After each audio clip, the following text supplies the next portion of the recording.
कमल दाईको दोकान यही हो? हजुर हजुर यही हजुर भन्नुहोस्। नमस्ते दाई। नमस्कार हजुर, के छ हाल खबर? एकदम ठिक छ, आफूतिर भन्नुहोस्। बस ठिक छ हजुर। हजुर कताबाट सम्झिनु भयो आज हामीलाई? म कहाँदेखि आउनुभयो? यता सुङ्गुरीदेखि। सुङ्गुरीदेखि आउनुभयो? हजुर अनि के कति कामले के सेवा गरौँ हजुरको? यस्तै अब भाइले भन्नुभएको थियो सेकेन्ड ह्यान्ड फोन लिने। Second hand phone? हजुर ए सेकेन्ड ह्यान्ड फोन छन् हजुर। लिनु पर्यो, अब कतिसम्मको होला त्यतिकै ए सेकेन्ड ह्यान्ड फोन हेर्नुहोस् तपाईँलाई कुन मन पर्छ, अनि हजुर म रेम रोमको बारेमा पनि भनिदिन्छु है। हजुर हजुर एकछिन नआत्तिनु होला। एकदम एकदम ल हेर्नुहोस्, स्यामसङको फोन छ, एकदमै सस्तो रेटमा छ, 2500 रुपियाँमा। हजुर अनि त्यस पछाडि रेडमीको फोन छ 3000 को है। हजुर टेक्नोको फोन छ तपाईँको 3500 रुपियाँको।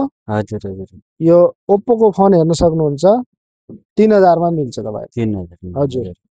अब कुन फोन लग्नुहुन्छ यो हजुरको चोइस हो है। हेर्नुहोस्, यसलाई डन गरिदिनु फेरि दाइ।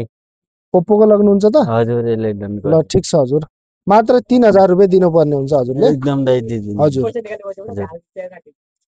लग्नुहोस्, यो चाहिँ हजुरको फोन हो, मलाई जम्मा हजुरले 3000 रुपियाँ दिनुपर्ने हुन्छ है त। ठिक छ दाइ। ल अनि नेपाल घर कुन ठाउँ हो भाइको?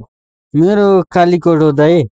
जुम्ला कालीकोट होइन त? हजुर जुम्ला कालीकोट, उहाँको कोलपुर हो। ए उहाँको कोलपुर। ठिक छ, आउनु म तपाईको भिडियो हेरेर आया हो, मैले फलो चाहिँ गरे हैन, लाइक कमेन्ट चाहिँ गरिरहेको छु मैले। फेसबुकमा भिडियो हेरेर आउनु भयो हैन त? हजुर हजुर। ल त्यसको लागि पनि एकदमै धेरै धेरै धन्यवाद। मैले लाइक पनि गरिरहेको छु, हेर्नुस् मेरो तपाईको उसमा। ल एकदमै थ्यांक यू सो मच एकदम भाइलाई। हजुरहरु तपाई सबै आउनु होला कमल दाइ हैन, केही छैन। ठिक छ। अनि हुन्छ हस् त भन्न चाहन्छु। हजुर हजुर भलक बन्द ल दिनुस् हजुर 3000 रुपियाँ फोनको हैन। पैसा हराउनु होला, बर्बाद होला है। पैसा ल पैसा त हराएन नि। भाइले चाहिँ एकदमै ओप्पोको फोन चुज गर्नुभयो, एकदमै राम्रो फोन छ। पुरा छ हैन पैसा? हजुर गर्नुस्। ल 2000 3000 ल ठिक छ हजुर। ल ठिक छ नि दाइ।